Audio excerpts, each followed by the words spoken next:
కార్యక్రమాన్ని ప్రారంభించే ముందుగా గురువుగారికి పాదాభివందనాలు తెలియచేసుకుంటూ, మరి ఈరోజు ఈ జూమ్ సెక్షన్లో పాల్గొన్న అందరికీ ధన్యవాదాలండి.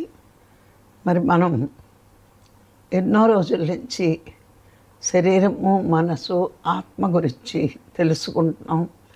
ఆత్మ లక్షణాలు తెలుసుకుంటున్నాం. తెలుసుకున్న మరి మానవుడికి అలవాటైన పని ఏంటంటే ప్రపంచము, శరీరము, మనసు గురించి ఎక్కువగా ఎన్నో జన్మల నుంచి ఆలోచించి ఈ ప్రపంచం శాశ్వతమని, మరి ఈ మనస్సు నాది కాబట్టి దాని ఇష్టాన్ని ప్రకారమే అది నడిపించేటట్టు నడుస్తూ, మరి అశాశ్వతమైన పట్టుకుని శాశ్వతంగా రావట్లేదు అని దుఃఖంలో ఉండడానికి కారణమవుతుంది. ఆత్మ అంటే శాశ్వతత్వం, నిర్మలత్వం, ఆనంద స్థితి. ఆత్మకి ఎప్పుడూ పుట్టుక లేదు, చావు లేదు, అది శాశ్వతమైనది. మరి నిర్మలం అంటే ఎప్పుడు ప్యూరిటీగా ఉండేది. ఇప్పుడు ఆత్మస్థితిలో ఉన్నవాళ్ళు ఎప్పుడూ ప్యూరిటీగా ఉంటారు. మరి ఆనంద స్థితి, సచ్చిత్ ఆనంద స్థితి, ఆనంద స్వరూపం అంటారు. మరి ఇది సాధనలోకి వచ్చిన ప్రతి వాళ్ళకి తెలుసుకోవాల్సిన విషయం. మానవుడు ఇది తెలుసుకోకే దుఃఖంలో ఉన్నాడు. సూర్యుడికి అగ్నికి వేడి, సూర్యుడికి మరి ప్రకాశం, నీటికి చల్లదనం.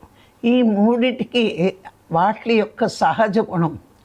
సూర్యుడికి ప్రకాశం, నీటికి చల్లదనం, అగ్నికి వేడి. ఈ మూడు వాటి యొక్క సహజ గుణాలు.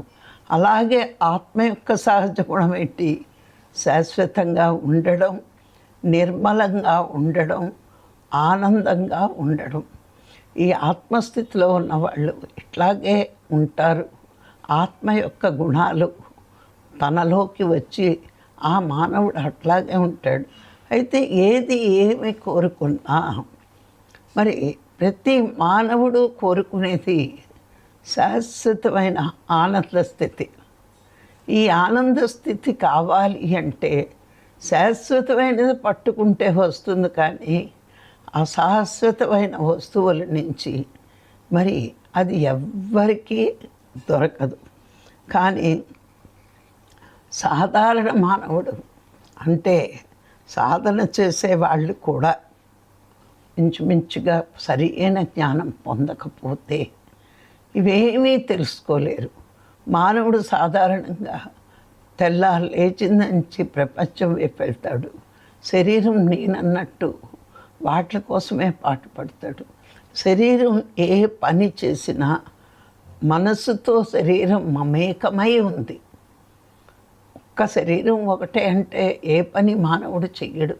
కానీ మనసు, శరీరం ఎట్లా ఉంటాయంటే రెండు పేపర్లు తుమ్మజిగిరెట్టి అడ్డిచ్చేస్తే ఎట్లా విడిపోవో, అంటుకుని ఒకే పేపర్లాగా ఎట్లా కనిపిస్తాయో, మనసు యొక్క ప్రభావంతో శరీరం నడపబడుతుంది. కాబట్టి శరీరం మనసు ఎట్లా చెప్తే అలాగే తిరుగుతూ మరి ఆత్మానుభూతిని పొందడానికి మానవుడు ఎప్పుడూ ప్రయత్నించడు. ఎన్నో జన్మల్లో చేసుకున్న పుణ్యం తమో గుణం వెళ్ళిపోయి, రజో గుణం వెళ్ళిపోయి, సాత్విక గుణంలోకి వచ్చాక, సద్గురువులు దొరికాక, సత్యం తెలుసుకుంటున్నప్పుడు ఆత్మ అనే పదం తెలుసుకుంటాడు. అంటే అప్పటి వరకు భగవంతుడిని విగ్రహాల్లో చూసి భగవంతుడు అనే నమ్మకం బలీయంగా ఏర్పడింది. చాలా గట్టిగా ఏర్పడి అశాశ్వతమైన విగ్రహాల్లో దేవుణ్ణి వెతుక్కుంటూ శాంతి లేదు, మరి ఆనందం లేదు, ఇంకా దుఃఖం పోవట్లేదు అనే భ్రాంతిలో మరి మానవుడు జీవిస్తూ ఉంటాడు.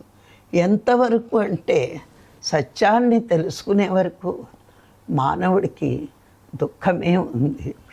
ఎందుకు సత్యాన్ని తెలుసుకునే వరకు దుఃఖం వస్తుందంటే అసత్యాల్లోని శాంతి లేదు కాబట్టి, అసత్యంలో ఉన్నదంతా దుఃఖమే కాబట్టి ఆ దుఃఖంలో శాంతిని వెతుక్కుంటే ఏ మానవుడికి కూడా శాంతి దొరకదు.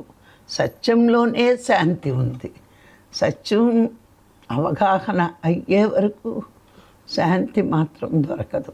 ఇప్పుడు చూడండి, భగవంతుడంటే భక్తి ఉన్న ప్రతి వాళ్ళు కూడా గుడికి వెళ్తున్నారు, తీర్థయాత్రలకు వెళ్తున్నారు, నోములు వ్రతాలు చేస్తున్నారు, యజ్ఞయాగాదులు చేస్తున్నారు, జపాలు తపాలు చేస్తున్నారు. ఇవన్నీ చేస్తున్నారు.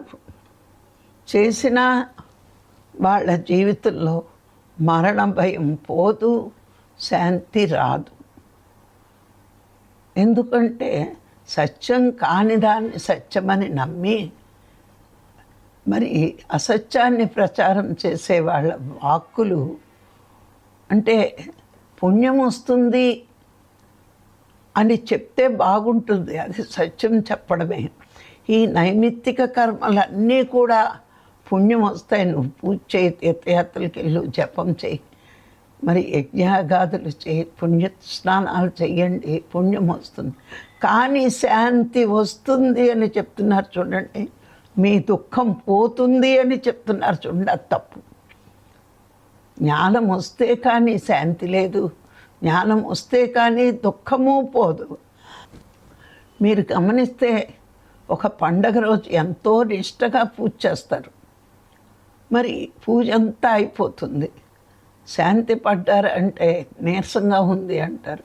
ఎందుకంటే పొద్దున్నే లేచాం, తెల్లవారుజాము లేచాం, ఇల్లు వాకిళ్ళు కడుక్కున్నాం, పూజ అయ్యింది, ప్రసాదాలు అయినాయి, నీరసంగా ఉంది అనే మాట అంటున్నారు. కానీ హాయిగా ఉంది అనే మాట ఎవ్వరూ చెప్పరు. ఒక తీర్థయాత్రలకు వెళ్తారు, కుంభమేళాకో ఎక్కడికో వెళ్ళొచ్చాక ఎలా ఉంది అంటే అబ్బబ్బబ్బ ఏమి రష్, ఏమి రష్, రష్, అస్సలు ఖాళీ లేదు. అక్కడ స్నానం చేయడానికే ఖాళీ లేదు.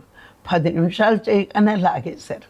ఇప్పుడు తిరుపతి వెళ్తారు, దర్శనం బాగా అయిందంటే ఏం దర్శనం అండి, ఒక్క నిమిషం కూడా ఆ విగ్రహాన్ని చూడనివ్వరు, దేవుణ్ణి చూడనివ్వరు, ఇలా లాగేస్తారు అంటారు.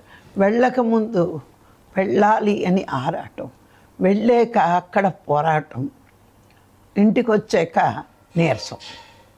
మరి ఇక్కడ నీకు శాంతి దొరికిందా అంటే కోరుకున్నది దక్కినా, కోరుకున్నది చేస్తున్నా శాంతి రాదు. ఎందుకంటే అశాంతిలో నువ్వు శాంతిని వెతకలేవు.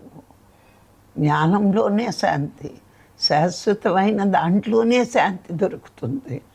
అయితే మనము ఆత్మలక్షణాలు తెలుసుకున్నప్పుడు, ఇంకా జ్ఞానం గురువులు బోధిస్తున్నప్పుడు, నువ్వు శాశ్వత స్వరూపుడివి, ఆనంద స్వరూపుడివి, నిర్మల స్వరూపుడివి.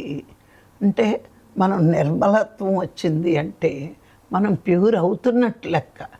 ఎంతవరకు ప్యూరిటీగా ఉండము అంటే మనం సాధన చేసి జ్ఞానం పొందే వరకు మనలో ప్యూరిటీ రాదు. ఆ ప్యూరిటీ కోసం మనం బయట వెతకక్కర్లేదండి. మీరు ఎన్ని రోజులు పూజ చేయండి, ఎన్ని సంవత్సరాలు పూజ చేయండి, ఎన్ని సంవత్సరాలు పుణ్యకార్యాలు చెయ్యండి, మన గుణం మారదు. మరి సాధన చేసిన వాడు కొద్ది రోజుల్లోనే తమో గుణం నుంచి రజోగుణం కూడా అవసరం లేదు, సాత్విక గుణంలోకి వస్తాడు. అదే రత్నాకరుడు వాల్మీకి అయినట్లుగా. ఎందుకు అంటే మరి ఆత్మనే భగవంతుడి దగ్గరే అన్ని మంచి లక్షణాలు ఉన్నాయి. నువ్వు ఆ భగవంతుడికి దగ్గర అవుతావు. ధ్యానము అంటే ఏంటి అంటే మనం భగవంతుడికి దగ్గర అవ్వడం లాంటిదే.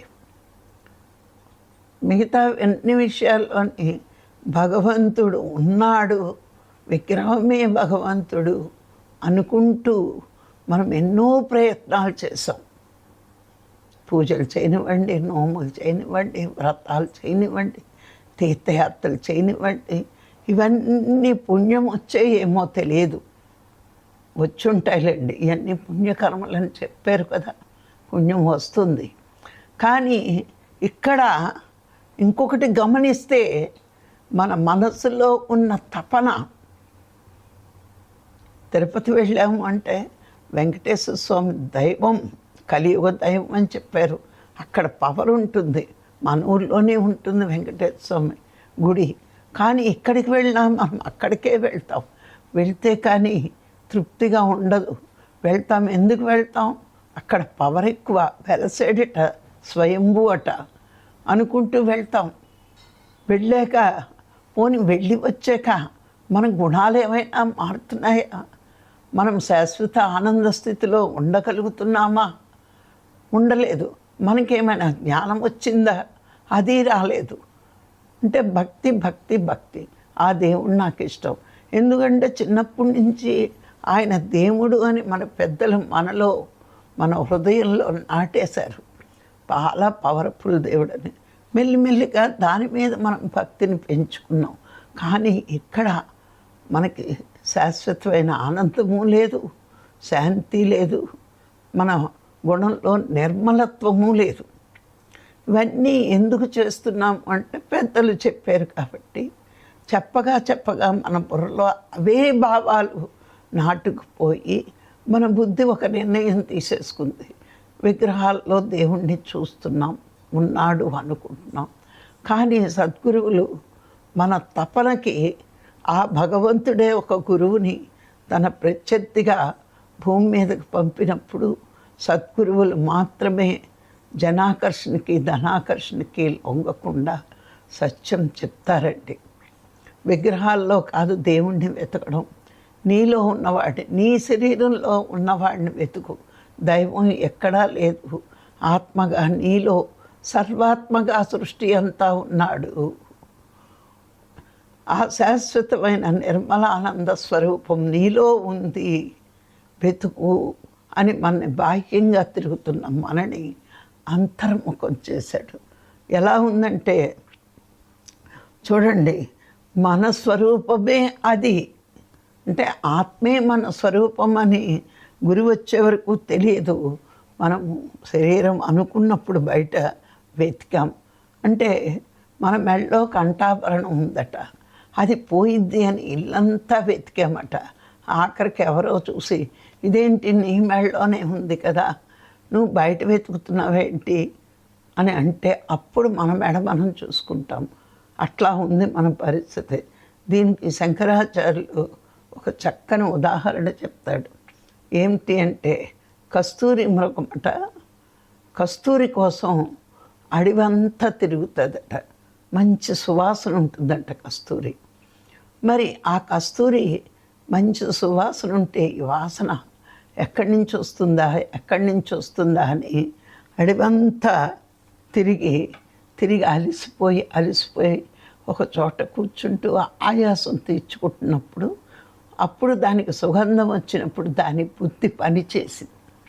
ఇదేంటి, నేను పరిగెట్టినప్పుడు ఉంది, నేను ఇక్కడే కూర్చుని వాసన చూస్తుంటే ఇక్కడ వస్తుంది అని తనలోకి తను చూసుకుంటే తన పొట్టలోనే ఉందట కస్తూరి. మరి అలాగ మనం కూడా బయట వెతికి తిరిగి మరి ఎక్కడా శాంతి దొరకలేదు, నిర్మలత్వం మనకి రాలేదు. ఏంటి అంటే మన తపనకే భగవంతుడు ఒక సద్గురువుని పంపి అది బయట ఎక్కడా దొరకదు. శాంతి అనేది బయట ఎక్కడా దొరికే వస్తువు కాదు. నిర్మలత్వం బయట దొరికేది కాదు. శాశ్వతత్వం సృష్టిలో ఏది శాశ్వతం కాదని ఇదివరకు మనం ఎన్నోసార్లు విన్నాము, తెలుసుకున్నాం. సృష్టించిన ప్రతిదీ నశించిపోవలసిందే అని. అందుకే సృష్టిలో ఎప్పుడూ శాశ్వతంగా ఏది నిలవదు. ఆత్మే శాశ్వతత్వంగా ఉండేది. ఆత్మకి చావు పుట్టుకలు లేవు. అది పుట్టలేదు, నశించదు. ఆఖరికి గురువు చెప్పేది ఏంటి, అదే నువ్వు, ఆత్మవే నువ్వు. ఇప్పుడు ఈ సాధనలు, ఈ తపనలు ఎందుకు మనకి అంటే నేను ఆత్మని అనే అనుభూతి కోసమే ఇదంతా.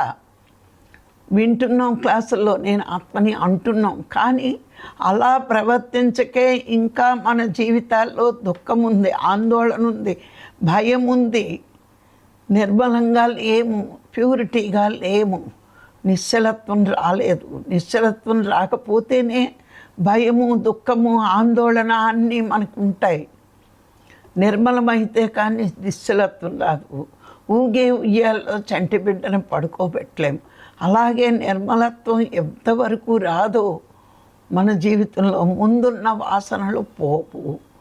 నేను ఆత్మస్వరూపుణ్ణి, ఆనంద స్వరూపుణ్ణి, శాశ్వతంగా ఉండేవాడినే, కానీ నాకు చావు పుట్టుకలు లేవు అని మనకి గట్టిగా నమ్మకం రాలేదు ఇంకా.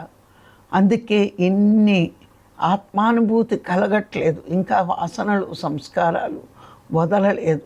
తెలుసుకున్నామే కానీ ఇంకా ఆశ వదలలేదు, భయం పోలేదు, ఆందోళన పోలేదు. మరి ఇవన్నీ పోకుండా మనకి నేను ఆత్మని అనే అనుభూతి మనకెక్కడ దొరుకుతుంది అంటే, దేహంలో ఉన్నదాన్ని తెలుసుకోవాలి అంటే మనం ఇన్ని రోజుల నుంచి బయట ప్రపంచంలో వెతికినవన్నీ కూడా వేస్టే. అంటే అది వేస్టు అంటే అనుభూతి లేకపోతే మనకి ఇంకా ఒక్కసారే ధ్యానంలోకి వస్తే ఎందుకు ఇన్నాళ్ళు గుళ్ళు లేవా, అందరూ గుడికి వెళ్ళలేదా? చాలామంది నన్ను అడుగుతుంటారు, అన్నమయ్య మోక్షానికి వెళ్ళలేదా, మీరాబాయి వెళ్ళలేదని. సినిమాలు చూసి క్వశ్చన్లు ఎప్పుడూ పక్క వాళ్ళకి వెయ్యకండి. మీరాబాయి పాటలు పాడుకుంటూ కృష్ణుడి మీద భక్తిని పెంచుకుంది, కానీ రవిదాసు అనే గురువు గారి దగ్గర ఆత్మజ్ఞానం మొత్తం నేర్చుకుంది. అలాగే అన్నమాచార్యులు వెంకటేశ్వర స్వామి గురువుగా వచ్చి ఆయనకి ఈ సుందరమైనది ఏంటి అని సినిమాలో చూపిస్తాడు కదండి వెంకటేశ్వర స్వామిని. శాశ్వతత్వం ఉన్నది, శాశ్వతంగా ఉన్నది దైవం ఒక్కటే అని చూపించాడు. అందుకే బ్రహ్మం ఒక్కటే, పరబ్రహ్మం ఒక్కటే అని ఆయన కీర్తనలోనే ఆయన జ్ఞానం మనకి అర్థమవుతుంది. ఎంత గొప్ప భక్తి ఉన్నా, ఎంత గొప్ప భక్తి ఉన్నా సాధన చేసి సత్యాన్ని తెలుసుకోకపోతే, జ్ఞానం పొందకపోతే మోక్షం రాదు. ఇది మనం తెలుసుకోవాలి. మనకి అన్నీ కావాలి అంటే బయట ప్రపంచంలో దొరకదు. సుఖము, ఆనందము, శాంతి, మరి శాశ్వతత్వం, నిర్మలత్వం, ఇవన్నీ సుఖంగా ఉండాలి. ఈ సుఖం నీకు ఎప్పుడు వస్తుంది? ఉన్నదాంతో తృప్తిగా జీవించేటప్పుడు సుఖం ఉంటుంది. నీకు గురువు చెప్పాడు, నీ వాస్తవానికి నువ్వే సృష్టికర్తవే. అప్పుడు నీకున్నదాంతో తృప్తిగా జీవించడం మొదలు పెడతావు. అది ఎప్పుడైతే ఆ తృప్తి మన జీవితంలో ఉందో, మనకున్న సుఖాలు మనం అనుభవిస్తూ లేని వాటి కోసం బాధపడం. ఆనందం, ఎందుకు మనకు ఆనందం వస్తుంది? ఈ 84 లక్షల జీవరాశుల్లో సాధన చేసి భగవంతుణ్ణి తెలుసుకునే జన్మను నేను పొందాను అని ఎప్పుడూ ఆనందంగా జీవించాలి. ఈ శరీరం ఉన్ననాళ్ళు ఎంత గొప్ప వాహనం భగవంతుడు నాకు ఇచ్చాడు. ఇది వాహనమే ఆత్మకి. ఈ వాహనాన్ని ఉపయోగించుకోవాలి. మనం ఎక్కడికైనా వెళ్ళాలంటే మనకు వెహికల్ రావాలి కదా. అలాగే ఈ భూలోకం నుంచి సత్యలోకం వెళ్ళాలంటే ఈ మానవదేహం అనే వాహనంతో సాధన చెయ్యాలి. మరి ఇంత గొప్ప జన్మ తీసుకున్నాను. ఇంకా గొప్ప ఏంటి అంటే దారి చెప్పే గురువు వచ్చాడు. దారి తెలియక అశాంతిలో ఉన్నాను. నాకున్నది నేనే మెళ్ళో కంఠాభరణం పెట్టుకుని పోయిందని ఇల్లంతా వెతికినట్టు నాలోనే ఆనంద స్వరూపుడు ఉన్నాడు, శాశ్వత స్వరూపుడు ఉన్నాడు అని తెలియక ఎక్కడ ఆనందం ఉంది, ఎక్కడ శాంతి ఉంది అని బయట వెతికాను. బయట ఎక్కడ శాంతి అనేది ఉండదు అని ఈ జన్మ వచ్చినందుకు, సాధన చేసి భగవంతుని తెలుసుకోగలిగే జన్మ వచ్చినందుకు ఆనందం పొందాలి. ఇక శాంతి నీకు భగవంతుడి దగ్గర తప్పించి ఎక్కడా శాంతి ఉండదు. అందుకే ఆత్మలోకి వెళ్తే శాంతి, ఆత్మలో నుంచి నీ మనసును బయటకు తీసినప్పుడు అశాంతి. ఎందుకు అశాంతిగా ఉన్నావు? పక్క వాళ్ళని చూస్తున్నాం, నాకు లేదే, నేనేం తప్పు చేశాను, నేను బాగానే ఉన్నాను, మంచిగానే ఉన్నాను కదా, నాకెందుకు లేవయ్యన్నీ అని అశాంతికి లోనవుతున్నాం. ఎప్పుడైతే లోనికి వెళ్ళామో, నా జీవితాన్ని నేనే నిర్ణయించుకుని వచ్చాను అని తెలుసుకున్నామో, నేను కిందకు వచ్చేటప్పుడు అవి కావాలనుకోలేదు కాబట్టి నా జీవితంలో అవి ఉండవు అని తెలుసుకున్నాను. అప్పుడు శాంతిగా జీవిస్తాం. లేవే అని అశాంతి ఉండదు. ఇక శాశ్వతత్వం. నేను శరీరం అనుకుంటే మరణం భయం. నేను శాశ్వతమైన ఆత్మస్వరూపుణ్ణి. ఈ శరీరం నాకు ఒక తొడుగు పాడైతే కొత్త తొడుగును తెచ్చుకుని వేసుకుంటున్నట్టే నేను మాత్రం శాశ్వతంగా ఉంటాను. నేను అనుకుంటే దుఃఖం, ఆత్మనే నేను అనుకుంటే నేను శాంతిగా జీవిస్తాను, శాశ్వతంగా ఉంటానని తెలుసుకుని. ఇక నిర్మలత్వం.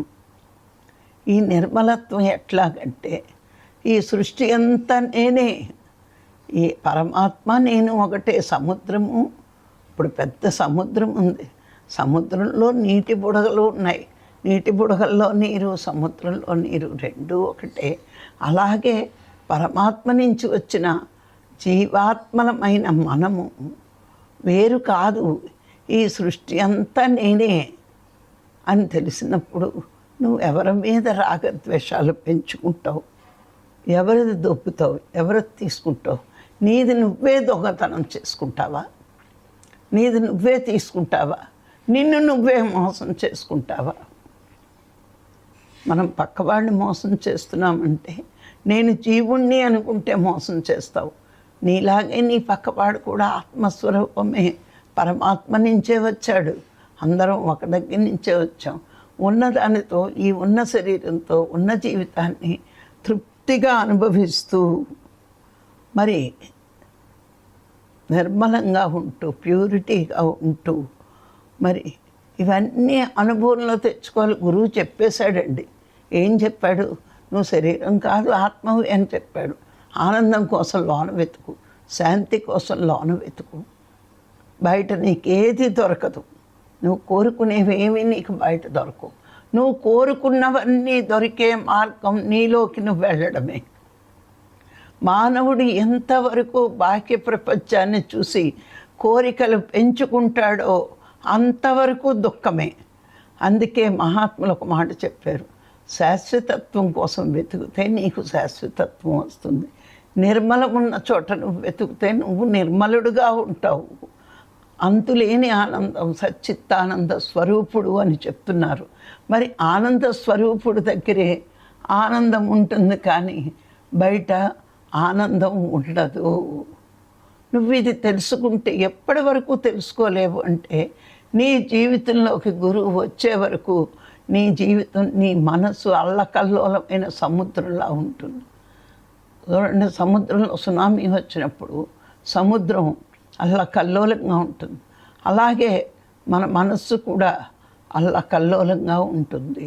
ఎప్పుడైతే గురువు వచ్చి నువ్వు కోరుకున్నవన్నీ నీలో ఉన్నాయి, నువ్వు అంతర్ముఖమవు.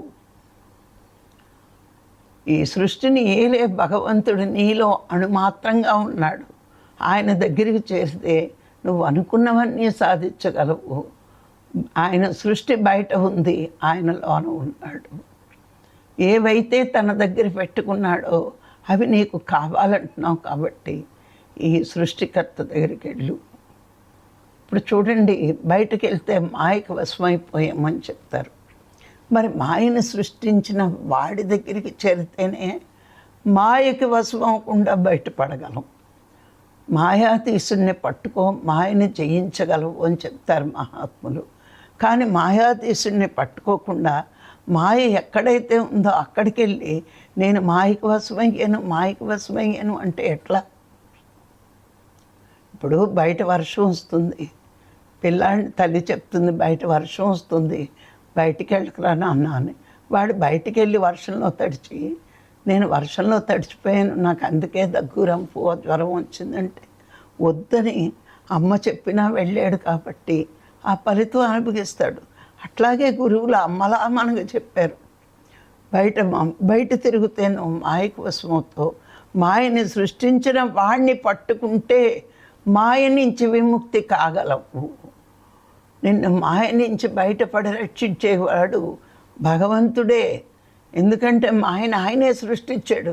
బయట వెతికిన వాడికి ప్రతి క్షణము మాయే. భ్రాంతులలో పడి భగవంతుడికి దూరం చేస్తున్నాడు. కానీ నువ్వు ఆ భ్రాంతి వీడాలి, మాయకి వశమవకుండా ఉండాలి అంటే భాగవతంలో చెప్పాడు. నన్ను చేరాలి అంటే బయట కాదు, బయట నా మాయ, నేను సృష్టించిన మాయకి వశమవకుండా ఉండాలి అంటే నన్ను చేరాలి, నన్ను పట్టుకోవాలి, ధ్యానం ఒక్కటే శరణ్యం అని ఇంత స్పష్టంగా మనకి చెప్పాడు. అందుకే మహాత్ములు భూమి మీదకి వచ్చారు, శాస్త్రాలు రాసిచ్చారు. మళ్ళా ఇంకా ఇప్పటికీ గురువుల ద్వారా భగవంతుడు మనకి చెప్పిస్తూనే ఉన్నాడు. గురువులు వస్తున్నారు భూమి మీదకి, సత్యాన్ని బోధిస్తున్నారు, ధర్మాన్ని చెప్తున్నారు, ఎలా ఉండాలో చెప్తున్నారు.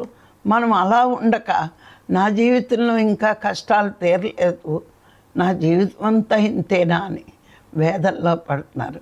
ఎవరైతే భగవంతుణ్ణి వదిలి దూరంగా వెళ్ళిపోతారో వాళ్ళ జీవితంలో తప్పనిసరిగా వేదన ఉంటుంది.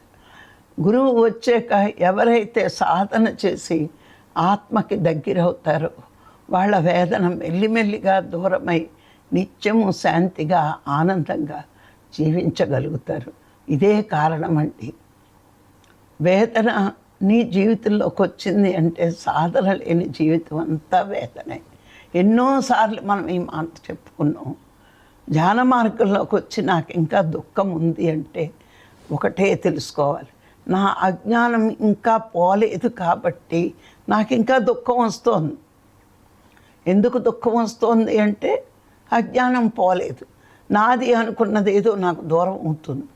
ఏంటి నీది? ఏది నీది కాదు. ఎక్కడ ఈ జీవితం, ఈ చదరంగం ఆడటానికి ఎన్నో పావులు కావాలి. ఆ పావులు ఉంటే కానీ చదరంగం ఆట రాదు. అలాగే మన జీవితం ఈ చదరంగపు ఆట లాంటిది. ఆట ఆడడానికి ఎన్నో పావులు ఎలా కావాలో ఈ బంధాలు, బంధుత్వాలు, ప్రపంచము అనే ఈ పావుల్ని ఉపయోగించి ఆట ఆడుతున్నాం. ఇదంతా ఒక ఆటే. అయిపోతుంది. ఈ శరీరం శిథిలమైనప్పుడు ఈ ఆట ఆగిపోతుంది. ఆట ఆగేలోగా భగవంతుణ్ణి కట్టేయాలి, భగవంతుణ్ణి పట్టేయాలి. ఆట అంటే ఎవరికోళ్ళకి విజయం వస్తుంది. జయం అపజయం రెండు ఉంటాయి ఆటలో. జయించిన వాడు రాజుని కట్టేశాడు. అలాగే మనం కూడా ఈ ఆటలో ఈ శరీరం రాలిపోయేలోగా ఆత్మని తెలుసుకోవాలి, అనుభూతి పొందాలి. ఆ పట్టుదల మానవుడికి రావాలి. అన్నిటినీ సాధించాలనే పట్టుదల ఉన్న మానవుడు భగవంతుణ్ణి తెలుసుకోవాలి అని మామూలుగా నిర్లిప్తంగా అని వదిలేస్తే దక్కడండి ఆయన. నాకెందుకు దర్శనం కాదు అనే పట్టుదలతో కూర్చుంటే తప్పకుండా పట్టుపడతాం, సాధించగలం.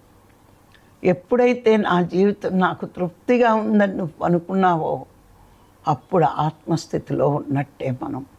నా జీవితంలో ఇంకా అసంతృప్తి ఉంది, మా ఆయన వల్ల కష్టాలు వస్తున్నాయి, పిల్లల వల్ల కష్టాలు వస్తున్నాయి, వాళ్ళ వల్ల వస్తున్నాయి, వీళ్ళ వల్ల వస్తున్నాయని అసంతృప్తితో, దుఃఖంతో, భయంతో, బాధతో బతుకుతున్నాము.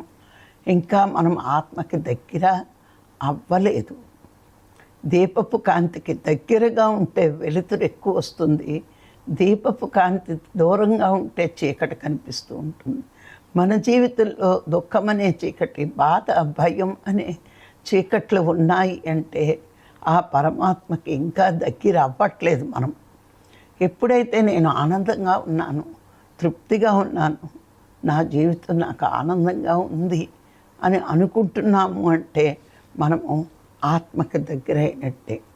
ఆత్మకు దగ్గరైన వాడే ఆనంద స్థితిలో ఉండగలడు.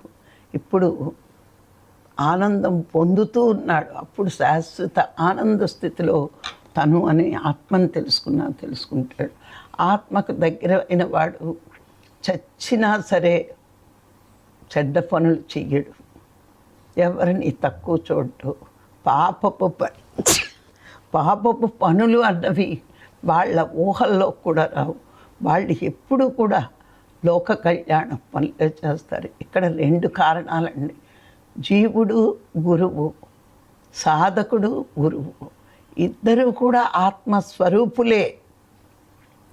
కానీ గురువు ఎందుకు ప్యూరిటీగా ఉంటాడు అంటే పరమాత్మతో అనుబంధంలో ఉంటాడు.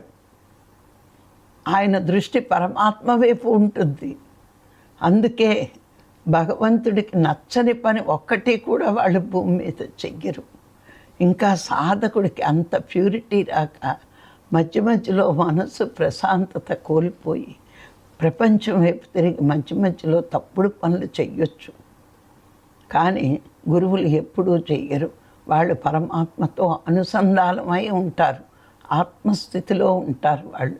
అందుకే వాళ్ళు కర్మ వచ్చే పని చెయ్యరు. సాధకుడు ఇంకా అటు ఇటు ఉంటాడు కాబట్టి దృష్టి కొంచెంగా తప్పులు ఇంకా చేస్తూ ఉంటారు. వాళ్ళకి వీళ్ళకి తేడా. ఇద్దరు ఆత్మస్వరూపులే, కానీ గురువు పరమాత్మతో అనుసంధానమై ఉంటాడు. పుణ్యపురుషులు ఎప్పుడూ కూడా, సాధకులు ఎప్పుడూ అటు ఇటు ఉంటారు కాబట్టి మధ్యలో తప్పులు చేసి మళ్ళా సరిదిద్దుకుంటూ ఉంటారు. అందుకే ఆనందం కోసం, నిర్మలత్వం కోసం, శాంతి కోసం, శాశ్వతత్వం కోసం బయట వెతుకుతే మనకి దొరకదు. అది అంతర్ముఖమై ఆత్మ దగ్గరే ఉన్నాయి కాబట్టి మనము రోజు సాధన చేస్తూ ఈ జ్ఞానం ఎందుకు అంటే ఇంకా ఆత్మ మీద అభిమానం పెంచుకొని ఇంకా సాధన ఎక్కువ చేస్తూ, స్వాధ్యాయం ఎక్కువ చేస్తూ, సజ్జన సాంగత్యం ఎక్కువ చేస్తూ బయట వెతుకుతే ఏదీ దొరకదు. అశాశ్వతత్వంలో శాశ్వతత్వం రాదు, అశాంతిలో శాంతి లేదు. మరి ఆనందం కాని చోట ఆనందం దొరకదు. ఇవన్నీ తెలుసుకున్న మనము ఎప్పుడు అంతర్ముఖంలోనే అన్నీ దొరుకుతాయనుకున్నప్పుడు మనం ఎప్పుడు కూడా ధ్యానం వదలము, జ్ఞానము వదలము. ఇవన్నీ తెలుసుకుంటూ ఉన్న కొద్దీ మనకి ఎక్కువ ఆనందం దొరుకుతూ ఉంటుందండి. బయట ఏది దొరకదు, లోన అన్నీ దొరుకుతాయి. ఇది తెలుసుకుంటే ఎవ్వరూ ధ్యానాన్ని వదిలిపెట్టరండి. మరి ఈరోజు ఈ అవకాశం ఇచ్చిన మీ అందరికీ మరొక్కసారి ధన్యవాదాలు. Thank you.